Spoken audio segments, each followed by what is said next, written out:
Assalamualaikum warahmatullahi wabarakatuh.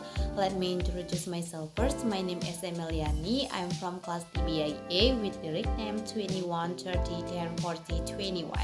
Okay, today I will discuss about the debate in the argumentative text.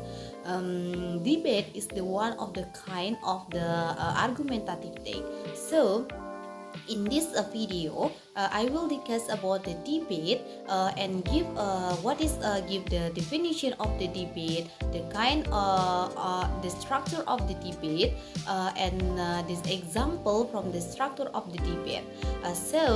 Happy watching. Okay, today I will discuss about the first definition of the argumentative text. The second is the kind of the argumentative text, and the third is the definition of the debate. The last is the structure of the debate. The first we discuss about what is the argumentative text. Argumentative text is a type of the spoken or the written text that is intended to explain the listener or the leaders that something should or should not happen or be done. Argumentative text is the text which is the written to argue about the something in debatable. And then the second we discuss about the kind of the argumentative text. So there are the three kind of the argumentative text. The first is there is the debate, and then the second there is the speech, and then the third is there is discussion. So debate, speech, discussion include of the kind of the argumentative text. So the third will discuss about definition of the debate. Before I'm discuss about what is the debate, I wanna ask you about, do you know what is the debate? If not, let's we discuss. Debate is the speaking game in which two sides role play, argue for against, and agree upon proposition. A proposition is a statement in support of the value, belief, or the policy. So, in the debate, you can give argument, evidence, reasoning, and conclusion about you agree about the topic. So, now we next about the structure of the debate. In the debate, there are the three structure. The first is the introduction, the second is the body paragraph, the third is the conclusion. Okay, we discuss one by one. The first, the introduction. In introduction, there are the attention getter. Attention getter is the use getting somebody attention for a teacher to quiet their classroom down, grab their students' attention, and keep the student focused on the task and the teacher. There are some technique of the attention getter. The first is the definition, a story, quotation, question, and cause and effect. So you can use one of the kind of the attention getter for begin your debate. Okay. Next, we discuss about the introduction. Still introduction. After the attention getter in introduction, there is the background. So, do you know what is the background? Okay, let me discuss. Background information is the important component of an essay, research paper, or the presenting because it can get a reader's attention and performs them to keep reading. Depending on the topic, background information might take a particular tone or the approach to provide context or address a question. So this means that a background. Okay, we next to the thesis statement or the claim. Thesis statement or the claim is the kind of the introduction in the structure of the debate. So, what is the thesis statement? Do you know what is the thesis statement? So, let's discuss. Thesis statement or the claim is the where you give a reader to mind idea of your piece of the writing or your argument related to your topic with the one or the three sentence. The rule of the thesis statement or the claim is a clear, specific, and focused, arguable, able to answer what, how, or why. Okay, before that, we discuss about the structure of the debate. The first is the introduction, and now we move to the second of the structure of the generic structure of the debate. There is the background.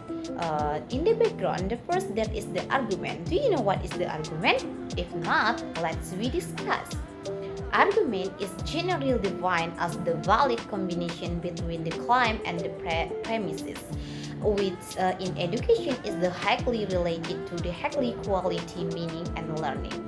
Argumentation is the reason giving in the communication situation by the people whose purpose in the justification of the acts, belief, attitude, and the value. So this is the argument. After we discuss about the argument in the body paragraph or the generic structure of the debate, now we move to the evidence. After you discuss about your argument, you give argument to the audience. The next is the evidence. What is the evidence? In argument, evidence refers to facts, the commentation or the testimony used to strengthen a claim, support an argument to or to reach a conclusion.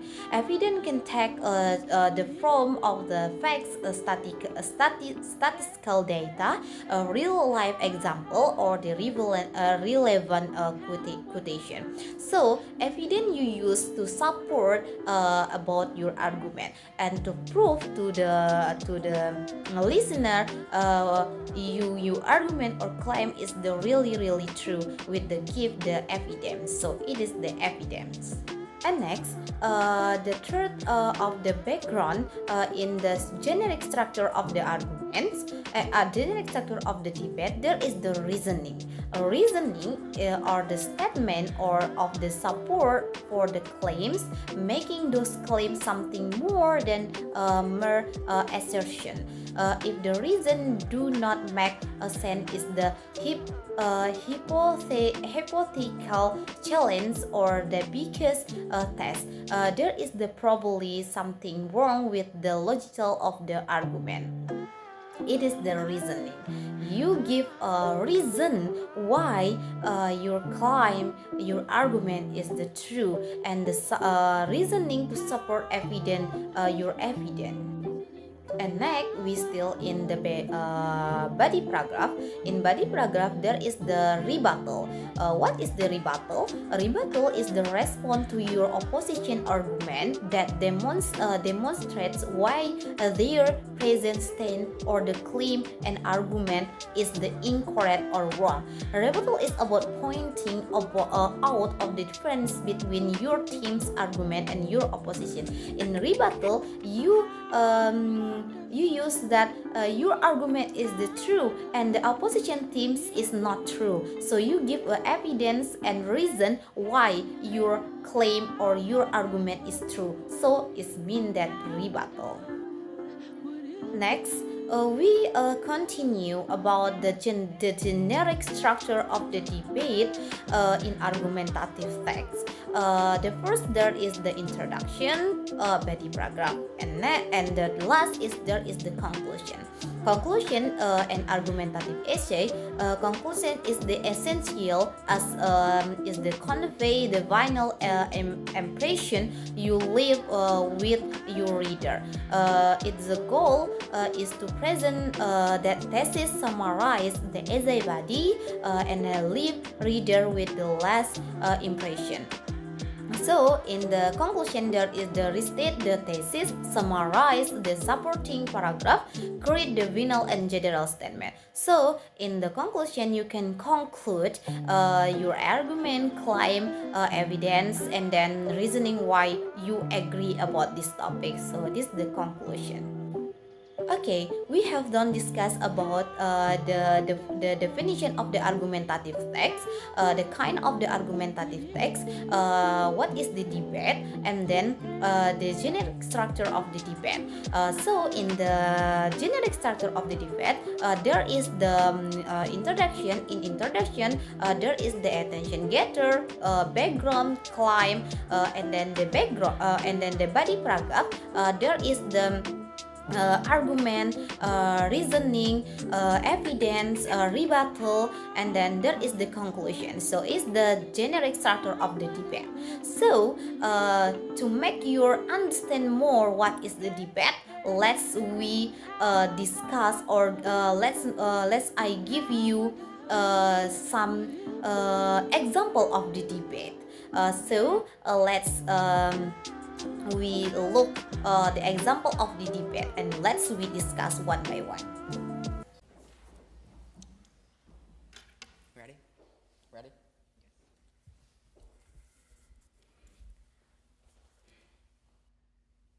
In the 1972 Furman v. Georgia Supreme Court case, the Supreme Court banned the death penalty until the government could administer it properly. Well, we've had 40 years to do so, and the death penalty is just as bad as it was. For example, on September 21st, 2011, an African-American man named Troy Davis was executed for allegedly killing an off-duty white police officer, a crime he almost certainly did not commit. After the case, 7 out of the 9 witnesses recanted their statements and stated that they were pressured into testimony by the police. For another example, Clayton Lockett, in April of 2014, was given an untested sedative prior to receiving the death penalty serum, and that failed to knock him out. He writhed in agony on the table for 43 minutes before finally succumbing to a heart attack. As you can see, Judge, the death penalty is a broken and failing system. Hello, my name is Philip Bonanno from the Hackley School, and we represent the proposition on the motion that the United States should abolish the death penalty. Our first argument is that the death penalty is inherently unjust and unfair. The institutional racism in this country does not just stop when someone's life is at stake. The U.S. General Accounting Office reported to Congress that their synthesis of 28 studies shows racial disparities in the charging, sentencing, and imposition of the death penalty after the Furman v. Georgia Supreme Court case. According to Death Penalty Information Center, for every 12 African Americans executed for killing a white man, there is only 1 white man executed for killing an African American man. No, thank you. Next, in Pennsylvania, the rate of actually sentencing someone to death is 40% higher if you are black than white. Houston has executed 70% of African Americans compared to only 20% of whites up for execution. The racial bias in this is terrible. We cannot put someone's life at stake just because of the color of their skin. 1 second. This is not a punishment that fits the crime. It is a punishment that fits the predetermined bias of jurors, yes? It's not the death penalty that's racist, it's the court system. You can't blame the death penalty for the racism in our courts if you have a problem with it at all. However, people's lives are at stake because of the jurors being racist, and we could kill an innocent man with the Troy Davis example just because maybe he was African American or predetermined bias on the jurors, and we cannot, 1 innocent life is way too many to spend. Our second argument is that the death penalty does not deter crime. The notion that the death penalty deters crime is false and illogical and goes against large bodies of research to the contrary. Murder rates have declined and are declining everywhere in the U.S. except for the South, where the death penalty is most prevalent. In the South, they have the highest overall murder rate and 80% of all executions. In the Northeast, they have under 1% of all executions, and they have the lowest overall murder rate in the United States. According to a 2008 survey done by Death Penalty Information Center, they asked 500 police chiefs from across the country what was the most effective way of reducing violent crimes. No, thank you. They ranked the death penalty dead last at under 1%. Robert Morgenthau, former district attorney in New York, said, and quote, "I am not convinced that capital punishment in and of itself is a deterrent to crime." If it does not deter crime, then why do we have it? Yes? We have it to provide justice to those people whose family members were murdered. Yes, but this only drags on the process for these family members. The average appeal for these death penalties are 16 to 20 years. Reform it. We've had 40 years to do so, and we haven't changed a single thing. The jails have evolved. Everything else has evolved. The death penalty has not evolved since the 1972 Furman v. Georgia case. Our third argument is that the death penalty, the life without parole, is significantly less expensive than the death penalty. Reminding housing the hundreds of people on death row and the expenses that we spend on their housing, where they have extra guards and private cells. The government wastes millions of dollars per year. This is money that we could be spending on getting to the root of crime. If these 500 police chiefs actually rank this at under 1%, then it's not reducing crime. The racial bias, in California, they spend $141 million per year on the death penalty and $90,000 per year for each person in the death penalty for private housing. In Nebraska, just this week abolished the death penalty. Finally, Judge, I would like to go to the immoral and inhumane argument. An ethical decision is made on whether it increases societal well-being. Well, it does not increase the person being executed. It does not increase the well-being of the families. It does not increase the well-being of our economic system. It is 100% immoral and should be abolished. Finally, Judge, let me leave you with this. In a proposition world, there would be no deaths because of a racial bias. We'd eliminate an outdated and barbaric practice. We would eliminate wasting taxpayer money on this outdated practice and use the money to reduce violent crimes. This is what we gain from abolishing the death penalty. What do we gain by keeping it? Thank you, and please vote for the proposition. Okay, right. This video is example of the first speaker from the government team in the debate. And then the first speaker government, this is example of the first speaker debate as the government team or the proposition team. In this debate, the first speaker tell the argument about the motion is the United States should abolish the death penalty, and he agree about this motion, and then he give the argument, and this debate, the first speaker of the government team or the proposition team tell debate with the complete the structure of the debate in argumentative. So there is the attention getter. In attention getter, he used the kind of the attention getter is the quote by the someone's famous in the researchers. And then there is the background. See, he is the explain about the background why he support this motion. And then there is the thesis statement or the claim. The thesis statement or claim is he agree about the United States should abolish the death penalty. And then there is the argument too. In this debate, he give the third argument to support the claim. The first is the death penalty is the inherently unjust and unfair. And then the second is that penalty does not deters a crime nation. And then the death penalty is significantly less expensive. So it's the argument from the first speaker of the government in the debate. And then he give a lot of the evidence. He give the evidence for each of the argument to strengthen the argument. And then continue to reasoning. He give a reasoning for each of the evidence to support the argument. He give the reasoning why the argument is the true. Is the true and the good claim. And then there is the conclusion. After he tell the argument, evidence, and the reasoning, he make the conclusion. So the first speaker government, I think, is the good debate because the generic structure form his debate is the very complete. So I like the example of the first speaker government. Okay, now we continue to the first speaker of the opposition team in debate. Okay, we see. Judges and timer ready? Begin. The death penalty, reserved for the most heinous of crimes, including terrorist acts of murder and large-scale massacres, such as the offenses committed by Dzhokhar Tsarnaev, Timothy McVeigh, Jeffrey Dahmer, Ramzi Youssef, and John Wayne Gacy. We can't abolish the death penalty because we need it to deal with the worst of the worst terrorists and mass murderers like these. I'm going to first state our counterplan for this debate. We believe that the death penalty should not be abolished. It should be reformed so that it is only used for the most heinous of mass murderers and terrorists when evidence is beyond all doubt. With DNA technologies and high-quality surveillance systems, these cases of such beyond all doubt conviction do exist. Let's look at Tsarnaev for an example. My colleagues and I will be utilizing the opposition block to refute our opponent's points in the second and third speakers. Okay. On to my first argument. Americans consistently favor the death penalty for the worst of the worst murderers. As a democracy, the U.S. government promises to serve the will of the people and majority rules. In October of 2014, a Gallup poll said these two things. Americans' support of the death penalty varied over time, but except for one poll in 1966, America has shown consistent favorability for the death penalty. In the U.S., 63% of Americans prefer the death penalty for convicted murderers versus life in prison without parole. Another poll by CBS News in April 15th, in 2015 said that 60% of Americans wanted the death penalty for Tsarnaev.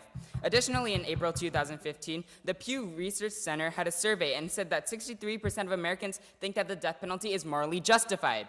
As our country is founded on the principles of democracy, we must listen to the majorities. And if the majority of Americans clearly favor the use of the death penalty for people like Tsarnaev, then we should use them. Our second argument is that the death penalty helps victims' families, and society feel safer knowing that the murderer cannot murder again. Even in high-security prisons, convicted murderers can commit more homicides, escape, or influence additional murders, causing more suffrage from innocent victims. In 2011, by the Arizona Republic, they said that a convicted murderer, Jasper Rushing, killed 3 inmates, one of them being a mentally ill Shannon Palmer, because he was talking too much. In 2008, according to the USA Today, another convicted murderer, Kevin Johns, killed an inmate on a prison bus. In 2004, according to the Cincinnati Tribune, twice convicted murderer Timothy Hancock admitted to the strangulation of his cellmate Jason Wagner. History.com reports that of December 2000, 7 rapists, murderers, and thieves escaped a maximum security prison by overpowering their guards and civilian employees. At the end of their rampage, they shot Officer Aubrey Hawkins and ran him over with his own truck on Christmas Eve.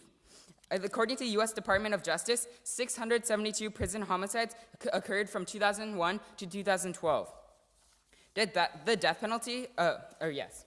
The way you define the death penalty as reformation is that it would only be used for the most heinous of crimes, including terrorists. So all the people you just listed were not under your definition of people who would get the death penalty and are therefore irrelevant to your very frame. Thank you. We also said mass murderers, and these are not people who are murdering out of crimes of passion. They are mass murderers if they're continuing to murder again, even after they begin a life sentence. No, thank you. There is no attempt at reforming the murderer with life in prison without parole, and they can further murder again, as proven with our evidence. We must ensure the safety of American people from the worst of the worst, and the death penalty is the only form of justice that provides this, and that is the death penalty. So our third argument is that the death penalty provides the best form of justice when a murder occurs. Our reasoning for this is that the death penalty provides retribution for a murder. The American Law Dictionary states that retribution is at the heart of all judicial systems in this country that deal with law and order. They said that moral justification of the death penalty can be justified by one simple principle. Punishment must be roughly apportioned in severity to the nature of the crime. It's proportionate, the death penalty, which is retribution. The death penalty is retribution and justified in the Supreme Court case of Gregg versus Georgia, where the Supreme Court held that the death penalty is not unconstitutional and could serve the social purpose of retribution if the death penalty meets a proportionality requirement. In conclusion, the death penalty is backed up by the citizens of America, justified by the Supreme Court, and serves as the best punishment for the worst of the worst. In order to win this debate, the proposition must prove that democracy is wrong, the Supreme Court is wrong, and our citizens will not be harmed again by these murderers. Thank you. Okay, guys. Do you have done see the first speaker of the opposition in debate from the example? So this is the example of the first speaker debate as the opposition team. In this debate, the first speaker tell his argument about the motion.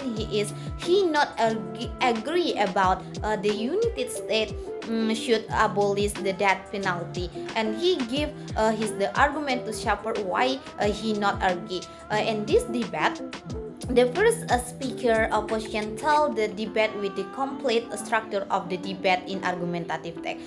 There is the attention getter. In attention getter, he used the quote by the quote by the someone's famous, and then there is the background, and then there is the thesis statement to or claim. The thesis statement is the he not agree about the United States should abolish to that penalty, and then he mentioned the three argument with each argument, but there is the evidence to support the argument, and then there is the reasoning, and then there is the conclusion to summarize what they say, what he said.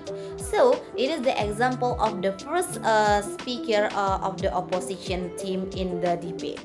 Okay, let's we next to the second speaker of the government team or the proposition team. The second proposition speaker will now be heard. Everybody ready? Hello, my name is Robert Patterson, and I am the second proposition speaker on the motion that the United States should abolish the death penalty. First, I would like to refute a few of my opponent's points, then I would like to go back and strengthen my own team's points. So, the opposition first stated that they would like to reform, as a counterplan, reform the death penalty, and we were explicitly told when we were given this topic that we are not to frame or counterplan, but regardless, we will fight this counterplan. And also, when they talk about reforming the death penalty, we've had 40 years since it was reinstated to reform the death penalty, and we've done nothing to fix it. It's still a broken practice. Their first argument is that it's popular, and 63% of the United States favor the death penalty.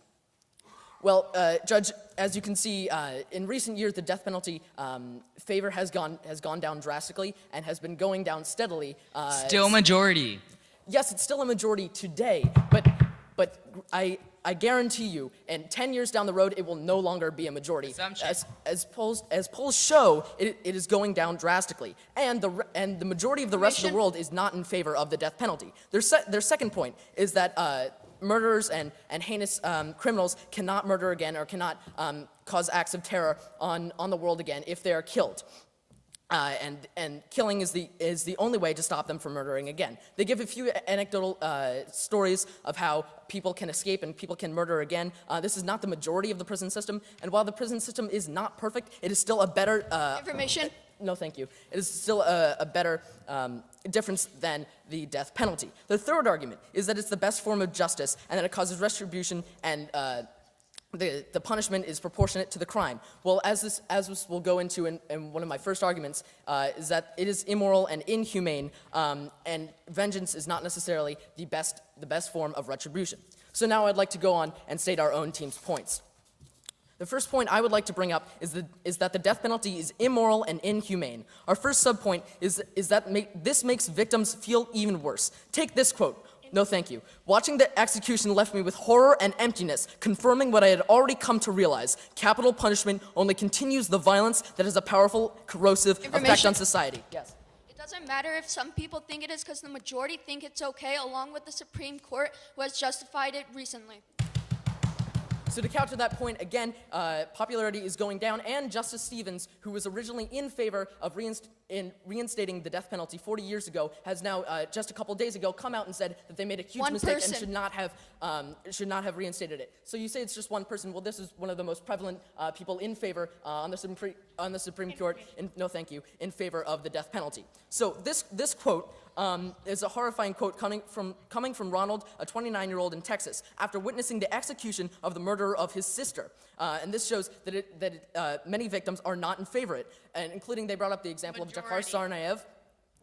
The majority of people not related to the crimes are in favor of it, but when you look at the victims' families, they are not in favor of it. Source? If you take, for example, this one comes from the New York Times, and if you look at what happened with Jakhar Tsarnaev, the family who lost their very young child is not in favor of him being given the death penalty. No, thank you. Another statistic is that 60% of families victims' families who have experienced the death penalty of their murderer have claimed experiencing hallucinations and feel estranged from societies and show symptoms of post-traumatic stress. The impact of this is huge. If the death penalty is about justice, it can't be about justice because it makes victims' families feel even worse. And take, for example, that it keeps the wound opened. When it takes 16 or 20 years on average, no thank you, for the death penalty to actually be administered, once it's given, it keeps the wound opened and cannot help the victims' families. Our second subpoint is that innocent people can be killed with the death penalty. Our plan.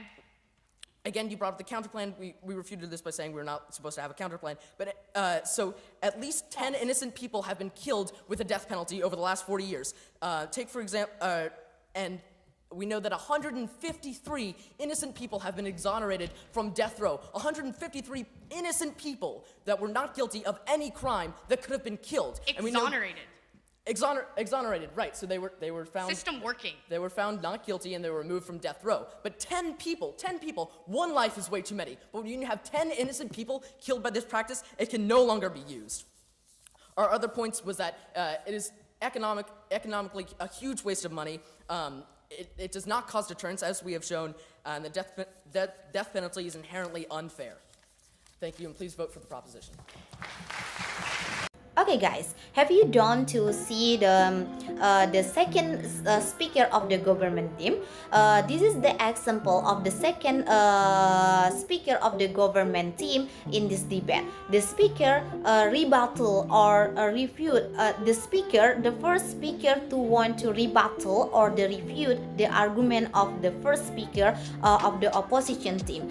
He said that he not agree if the death penalty should be not abolished in the should be reformed, and then he give the argument and evidence to proven that arguments of the opposition team is the wrong, so the argument is the true. And then he continue with his team opposition, his team's points with the give two argument. With the give three argument. With the each argument, give the example evidence to support the argument. So there is the conclusion too. And so the second speaker of the government team, I think is the good debate because there is the generic structure is the complete. There is the attention getter, the first the rebuttal, and then attention getter, background, thesis statement, argument, evidence, reasoning, and conclusion. Okay, now let's move to the second speaker of the opposition team. So let's see.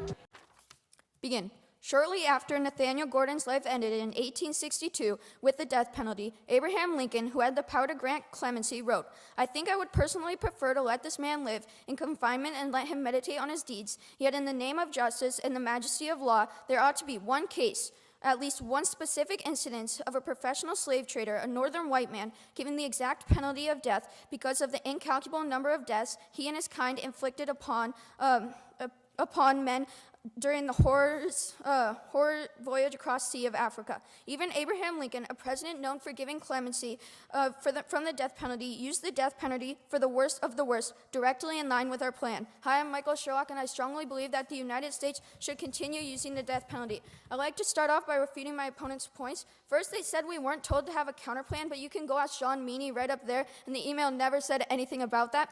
Second of all, they said that people were innocent people, get it? But first of all, according to my plan, you need video and DNA evidence. And if we don't have that, guess what? They don't get the death penalty. That still hasn't gone refuted. And also, if we have DNA and video evidence, then that means they honestly did it. For example, Sarnev, it is very accessible. When he was shot while shooting at police officers, we had DNA at the crime scene. We also had video of him doing it. No, thank you. Their second point was that there's botched and immoral executions. But in a Supreme Court case entitled Bays versus Reese, the Supreme Court held that even after a series of botched executions, they still said that the Constitution says it is okay. Yes, they did say that it's constitutional. However, they also said in the Georgia v. Furman case that it needs to change. It has That not was changed. 40 years ago. And guess what? They actually did. Hasn't changed. The Timely Justice Act occurred in Florida in 2003 and did reform the time doing it. So there has been change, which directly proves that there has been change. Their final point was that it is racist. But that is not a problem with the death penalty. That is a problem with our legal system. According to the ACLU, the U.S. General Accounting Office reported that in 28 studies that race of victims' influence was found in all states of the criminal justice system. Therefore, this isn't unique to the death penalty. And according to our counterpoint, you won't need to worry about this because we only need video and DNA evidence. So they can't convict based off race because they will need video and DNA evidence, which they can't construe because of race, yes? You said that this is true throughout the justice system, but wouldn't you agree that when you're putting someone's life on the line, race should have no But guess place what? to be part That's of not it? going to have a place because you only need DNA and evidence to convict. Race is have not going to be a bias. factor anymore. Well, guess what? Once we institute this with the reform, then there won't be any more bias. And then their final point was that there's no deterrence, but we can't know that for sure. Correlation isn't causation, and there's too many variables to go into this. For example, states have different populations, different levels of poverty, and different levels of crime. So two experts on the topic, POI? Daniel S. Nargan, PhD professor of public policy and statistics at Carnegie Mellon University, and John V. Pepper, a professor of economics at the University of Virginia, wrote, research to date on the effects of capital punishment on the effect of crime is not informative whether or not capital punishment decreases, increases, or has no effect on the crime rates. Therefore, you cannot say that the death penalty is not connected to murder rates because these two experts who have spent their whole life focusing on this all say that we can't know for sure if there's any effect on it because there are too many variables. POI? And their final point was that there's money. In a minute. That it costs too much money. Well, in California alone, just by shrinking the number of death penalty eligible crimes to 5, we'll save $56 million a year, which is directly in our plan, limiting it to the worst of the worst. And also, if we just reduce the number of time in between appeals, it will go a lot faster. And also, we would save $55 million, allotting to $111 million a year just in California alone through reforming it. And also, they brought up that there's post-traumatic stress for the victims and stuff, but you know what happens to victims who know that the person who murdered their young child is still alive in a prison somewhere? They have post-traumatic stress too. They have different economic effects on them because they know that the person is still alive. And also, if we put these people in prison, it has statistically been proven that they are going to kill again. 672 murders have occurred in prison from murderers. That means that no one is safe if they are still alive. If we really want to protect our society, we have no option but to put them to death. When we put people to death, we are saving more people who are innocent, and more people who we want to survive. And also, the Supreme Court says it's justified. The people say it's justified. The Constitution says it's justified. Abraham Lincoln has said it's justified. And overall, the majority of people say it's justified. Why should we change it when it has been reformed and we can continue to reforming it? Thank you. Okay, guys. The second speaker of the opposition team have gone to discuss about his argument. Now, in the second speaker opposition, I think is the good speech because in this debate he give the background information about why he not support about the death penalty is not agree about the death penalty should abolish in the United States. And then she give the thesis statement, and then he give a lot of the third argument, and then he give the evidence reason, and then give conclusion why he not agree about the government team. And then the argumentative. So the second speaker of the opposition, I think, is the good speaker because he really good to explain and discuss about this topic. Judges and timekeeper ready?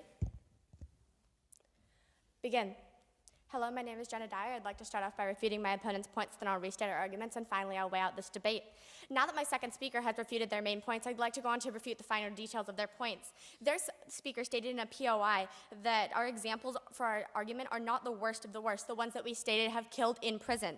However, that's because the worst of the worst get the death penalty right now, because the United States has had the death penalty for federal crime. Like we'd stated in our refutation to their argument when saying that we need to use reforms and in our POI, by reducing the number of death sentence eligible crimes to 5, we will ensure that it only has the worst and the worst and save 55 million just in California per year. Imagine if these people got out. Imagine if these people were in the prison scheme. That would be so much worse, and thank you for proving our point. Another one of their points was that 153 people were exonerated and 40 people were killed. But I'd like to, by innocent people. But I'd like to remind you, how would you clear someone of the death penalty? Through DNA evidence. What is our plan? To use DNA evidence. The same evidence is used to convict and to exonerate. Even according to them, our plan would work. Their next point was that victims don't want it, and that it's vengeance, and that people get PTSD, and that it keeps wounds open. But do you know what keeps wounds open? Knowing that the person that killed your child has killed again. What really keeps wounds open is knowing that the people are not safe and that there is no way to ensure the safety of the American people. Most victims' families disagree. That is what keeps the wounds open, and that is why we need the death penalty. They stated that the need for the death penalty is going down and that people don't want it anymore. But as they still stated, the majority still want it. We are still a democracy, not a dictatorship. We need the death penalty because we listen to the will of the people, because we're America and that is what we do. They also stated that the Supreme Court case was longer ago, but their only Supreme Court case was 40 years ago, and so that doesn't make any sense. They also stated that we have not made any reforms, but as I've already proven, there are reforms in the process in California, and Florida has passed the Timely Justice Act. Still not better. Therefore, it makes sense. And now I'd like to go on to refute their refutation to the counterplan. They stated their only refutation to our counterplan is we weren't supposed to have one, but we were supposed to have one because that is what a debate is. Furthermore, our counterplan states that you need DNA evidence, a video, or a confession, and we will use these, and that refutes their point about the fact that innocent people do it. I'd like to go on to weigh this debate. Well, first I'd like to go on to refute, to further our points, sorry. Our first point was that the death penalty helps victims' family and society feel safer, knowing that the murderer cannot murder again. This is important because it ensures the safety of the American people, and it provides the justice needed for the death penalty. Our next argument was the American people want the death penalty. We're a democracy, and we need to use it. And our final point was that the Supreme Court has stated that we need the death penalty. I'd like to go on to weigh this debate. Prisons have 4 major purposes. These purposes are retribution, incapacitation, deterrence, and rehabilitation, according to the organization Stop the Crime. Deterrence and rehabilitation will not occur no matter what venue is used to stop these murderers. And so no matter the venue, now we must fulfill retribution and incapacitation to the best of our ability. Only the death penalty truly provides this. Providing justice and ensuring mass murderers, terrorists, and criminals to the worst degree never harm again, that is why the death penalty is the best option. They have not proven another alternative, a better alternative, that our democracy is wrong, that the Supreme Court is wrong, and the people will be safe. In their world, they have one where they use life in prison without the possibility of parole, including solitary confinement, making people go insane. In our world, we have security, safety, following our Constitution. For justice's sake, we cannot abolish the death penalty. Thank you.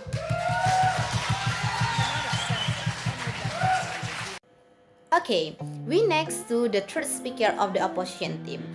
In the third speaker of the opposition team, the woman or the girl have known to give the rebuttal of the government team. In this debate, the third speaker of the opposition team refused the argument of the government team, and then she gave a lot of the evidence, example, and then reasoning why the arguments government team is the wrong, and then she proved that her argument or they argument is the true. Like the United States should continue use the death penalty is the good choice. So in the third speaker give a rebuttal for the government's team. So she not agree about the government team. So she proved that her argument is the good choice and the good for to choose.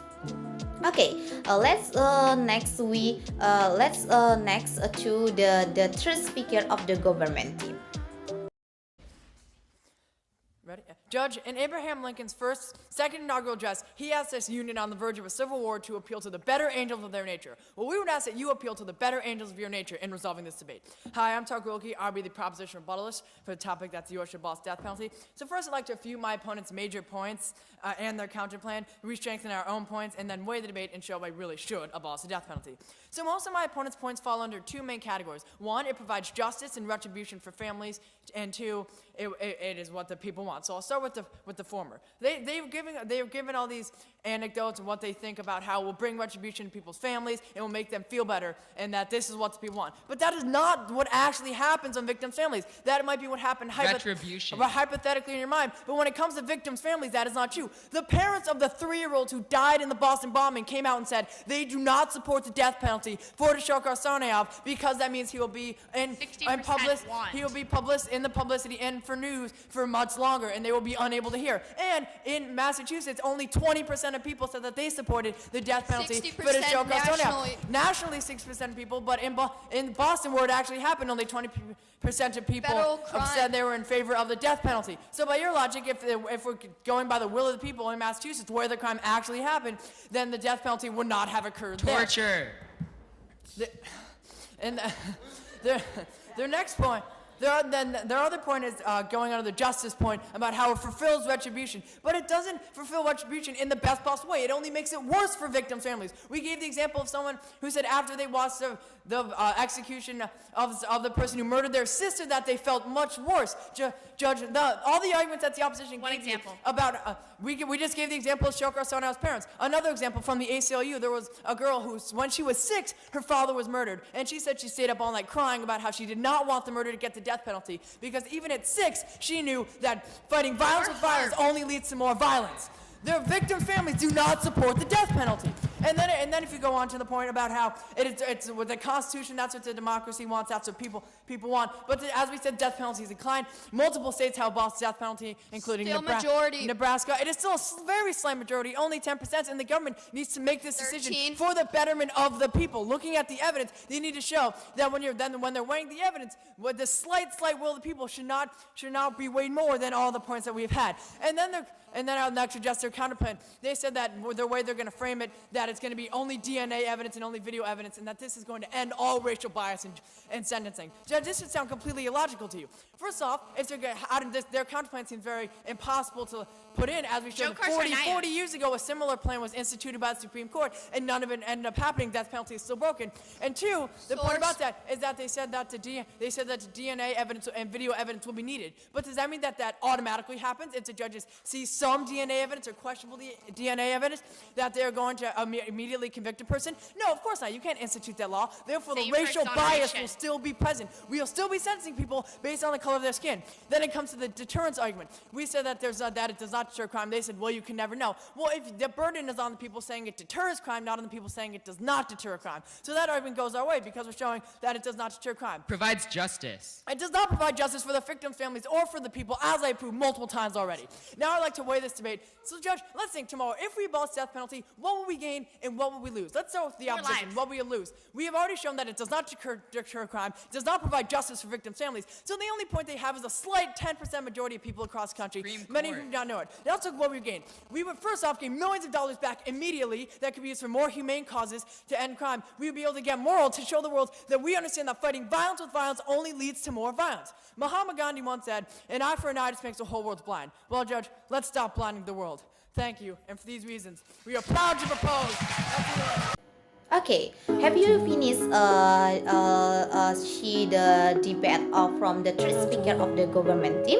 In this debate, the third speaker of the government team reviewed the arguments of the opposition team, and then he gave a lot of the evidence, example, and the reasoning why the arguments opposition team is the wrong, and then prove that his argument is the true, like claim the true. The United States should abolish the death penalty. So, in conclusion, from the example of the debate, there are the three people in the each team. There is the government team, and then there is the opposition team. The government team, there are three persons. The first speaker of the government, the second speaker of the government, and the third speaker of the government. And then the opposition team, there are the people too. The first is the speaker of the opposition team, and then the second speaker of the opposition, and the third speaker of opposition. In this debate, it's the really debate, because there is the rebuttal, and then agree and not agree with the opposition team and argument team. In the third, and then I see that the third speaker just give a rebuttal and rebut and the argument, and then when the first or the second or the third of the opposition and government team tell his the argument, there is the rebuttal from the government or the opposition team.